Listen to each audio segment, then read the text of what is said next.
जैसा कि आप सभी जानते हैं, बिहार राज्य में न्याय के साथ विकास के पथ पर प्रगति हो रही है और विकास की इस त्वरित गति को बनाए रखने हेतु लोक व्यवस्था, विधि व्यवस्था का संधारण आदि के संदर्भ में राज्य की अन्य एजेंसियों के साथ पुलिस की भूमिका सर्वोपरि एवं व्यापक होती है।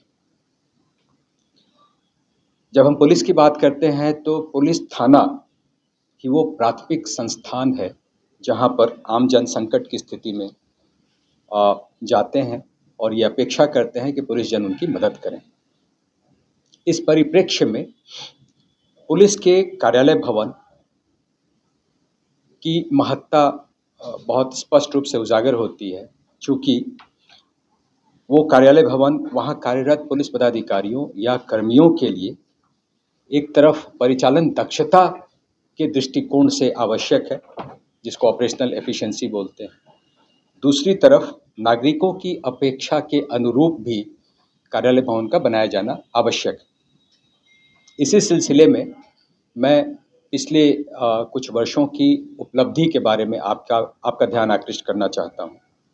राज्य सरकार द्वारा वर्ष 2007-08 से लेकर अब तक करीब 1014 थाना या ओपी और नाका भवनों की स्वीकृति दी गई है, जिसमें से 737 यानी 737 भवनों का निर्माण कार्य पूर्ण हो चुका है और 277 भवनों का निर्माण कार्य विभिन्न चरणों में प्रगति पर है। यदि हम चालू वित्तीय वर्ष को देखें तो इन स्वीकृत 1014 भवनों में से 17 भवनों के निर्माण की स्वीकृति इस वर्ष मिली है और 32 भवनों का निर्माण कार्य इस वर्ष पूर्ण हुआ है। अब राज्य के शेष भूमिहीन या भवनहीन थानों की बात है तो उसमें अभियान चलाकर उनके लिए भूमि की पहचान और उसके बाद उस पर भवन निर्माण की स्वीकृति का प्रयास लगातार जारी है। इसके अलावे राज्य के 8 पुलिस केंद्रों का निर्माण, महिला स्वाभिमान बटालियन और बिहार पुलिस अकादमी राजगीर में 4000 की क्षमता वाले बैरक का निर्माण कार्य भी प्रगति पर है। आप सभी को मालूम है कि राज्य पुलिस बल में महिला पुलिस कर्मियों की संख्या में अच्छी वृद्धि हुई है। उसको ध्यान में रखते हुए राज्य के 545 थाना भवनों या ओपी में विभिन्न क्षमता, ये 5 से लेकर 20 बैरक की क्षमता वाला और 25 पुलिस केंद्रों में विभिन्न क्षमता जो 100 से लेकर 500 तक की हो सकती है कि महिला सिपाही बैरक का निर्माण भी चल रहा है। उसी प्रकार एक आम समस्या होती है महिलाओं के शौचालय के लिए, जिसमें राज्य सरकार ने संकल्प लिया है और उसके तहत 111 थानों में 5 सीटेड महिला शौचालय सह स्नानागार, 567 थानों में 5 सीटेड महिला शौचालय स्नानागार और 97 थानों में 2 अदद महिला शौचालय स्नानागार आदि का निर्माण कार्य प्रगति पर है। उसी प्रकार 51 पुलिस लाइन बीसैप की यूनिट या महिला बटालियन में भी 20 सीटेड महिला शौचालय सह स्नानागार का निर्माण कार्य पूर्ण किया गया है। जहां तक नए थाना भवनों, पुलिस लाइन या बीसैप यूनिट या महिला बटालियन की बात है, इसमें अब स्वतः प्रावधान कर दिया गया है कि इनके लिए अलग से बैरक और उसी प्रकार शौचालय सह स्नानागार की सुविधा होगी। हम आम जनों के लिए विशेष सुविधाओं की बात करें तो इन थाना भवनों में करीब 660 पुलिस थानों में आगंतुक कक्ष का निर्माण किया गया है, जहां पर कोई भी परिवादी या शिकायतकर्ता वहां आ सकता है और अपनी बात सक्षम प्राधिकार से कर सकता है। नए थाना भवनों में यह सुविधा आगंतुक कक्ष की यह स्वतः प्रावधानित की गई है। उसी प्रकार नए थाना भवनों में दिव्यांग जनों के लिए खास करके शौचालय, रैंप, व्हील चेयर आदि का भी प्रावधान किया गया है। तो मैं समझता हूं कि इन सब सुविधाओं से हमारे थाना भवन न केवल आम जनों के लिए बेहतर साबित होंगे, उनकी सुविधाओं का ध्यान रखते हुए अपना कार्य कर सकेंगे, बल्कि जो हमारे पुलिसकर्मी वहाँ प्रतिनियुक्त हैं या पदाधिकारी पोस्टेड हैं वहाँ पे, उनके लिए भी बेहतर दक्षता का एक वातावरण वहाँ उपलब्ध करा सकेंगे। Thank you. हाँ, अभी बिहार पुलिस के पास कितने कुल थाने? ये संख्या करीब 1380 है। हाल में आपको मालूम हुआ होगा कि कई सारे ओपी वगैरह को अपग्रेड करके थाना में चिन्हित किया गया है, तो ये संख्या करीब करीब 1380 के आसपास है। इसमें लेकिन आपकी मंजूरी अभी 1014 की मिली है, उसमें भी 737 पूर्ण है।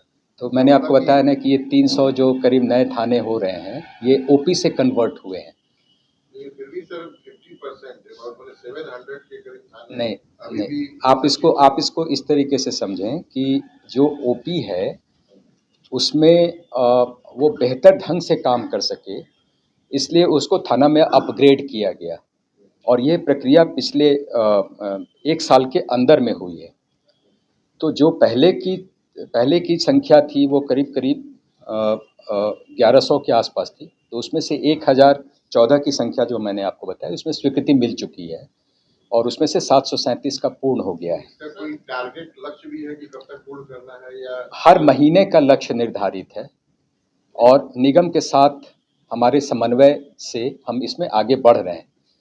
और जो थाने अभी भी भवनहीन है या भूमिहीन है उसके बारे में मैंने आपको बताया, तो उस पर भी हम अभियान के तहत आगे बढ़ रहे हैं कि उनकी जल्दी से जल्दी भवन की स्वीकृति मिल जाए या जहां भूमि नहीं है वहां भूमि को चिन्हित करके उस पर आगे का काम किया जाए। कितने थाने हैं जो भूमिहीन अब ये तो ऑफ हैंड मैं नहीं बता पाऊंगा, मेरे पास वो आंकड़ा नहीं है, लेकिन मेरे ख्याल से भूमिहीन थानों की संख्या करीब करीब 80 के आसपास है।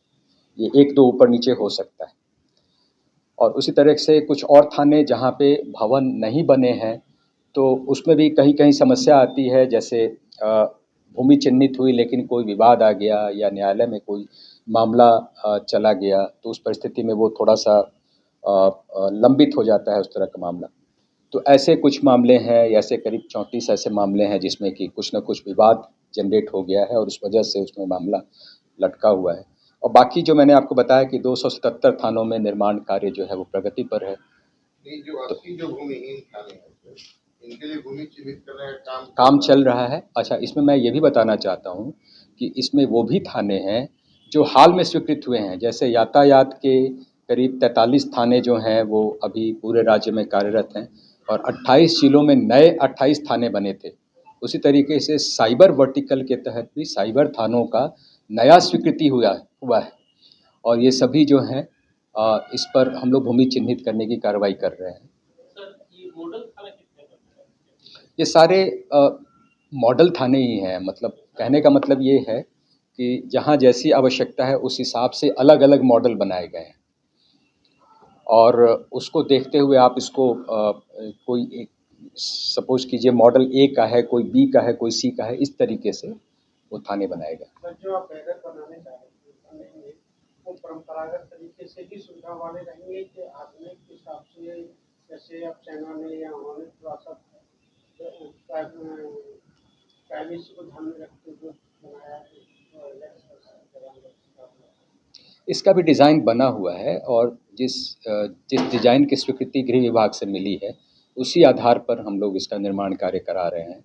और जहाँ तक प्राइवेसी की बात है तो जो महिला कांस्टेबल्स का बैरक है वो सेपरेट है, उसमें इस तरह की समस्या आने की संभावना नहीं। सर, 8 जो पुलिस केंद्र वाली बात है सर, जो निर्माण हो रहा है वो सर पुलिस लाइन वाला, उसका सर डेडलाइन या क्या निकट भविष्य में कौन सा तैयार पहले होगा? इसमें भी अधिकांश का जो कार्य है वो समापन की स्थिति में है, वो बहुत जल्दी कंक्लूड हो जाएगा। एक आध छोड़ करके शेखपुरा वगैरह का कुछ मामला है जो किसी विवाद में है, बाकी सभी जगह जो है जैसे अररिया वगैरह का है ये करीब करीब पूर्ण हो चुका है, अंतिम चरणों में है। हाँ, उसमें फिर वही इलेक्ट्रिसिटी कनेक्शन, उसके बाद जो वाटर का है वो सब सुविधाएं, ये सारी सुविधाओं के लिए फिर फर्नीचर वगैरह वहाँ उपलब्ध कराना होता है। इन सब के लिए लंबित है, थोड़ा थोड़ा वो पूरा हो जाएगा।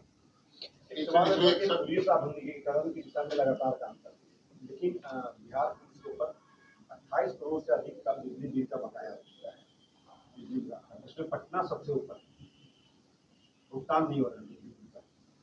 बिजली चोरी भी कर रहे हैं पुलिस लाइन में आपके जवान है या जो रहने वाले लोग।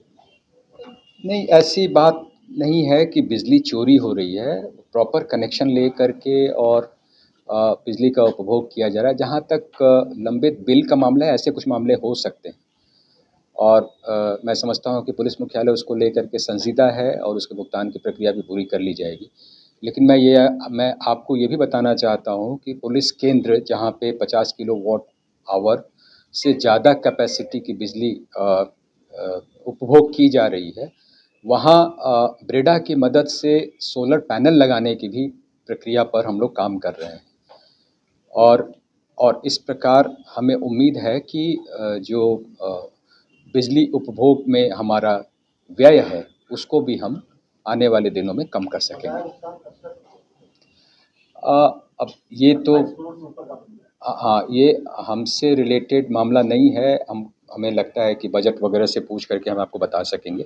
ऑफ हैंड हम नहीं बता सकेंगे। सर, एक मॉडर्नाइजेशन की बात है सर, तो कई वाहन खरीदे गए पुलिस के लिए और उनकी बात आपने भी बताई, लेकिन हथियारों को लेकर ये क्या हो रहा है? क्योंकि आपसे अंतर हथियार AK-47 भी बरामद धड़ल्ले से हो रहे हैं, तो वैसे में SLR या दूसरे आर्म्स से कब तक काम चलेगा? देखिए, ये भी जो प्रश्न है वो दूसरे प्रभाग से संबंधित है, फिर भी मैं आपको मोटे तौर पे बता सकता हूँ कि हथियार के मामले में हम कहीं भी किसी भी सो कॉल्ड आपराधिक गिरोह से कम नहीं है। हमारे पास वो सारे अत्याधुनिक हथियार हैं और जहाँ तक उसको और अपग्रेड करने की आवश्यकता है, उस पर भी लगातार काम चल रहा है। इसलिए आप इस बारे में निश्चिंत रहें कि जैसे बॉडी के लिए सर, प्रोटेक्शन के लिए और सब इक्विपमेंट्स, नाइट इक्विपमेंट्स वगैरह होते हैं, वो सारी सुविधाएं, सारे इक्विपमेंट्स जो हैं वो उपलब्ध हैं और जहाँ कमी है वो उपलब्ध कराए जा रहे हैं।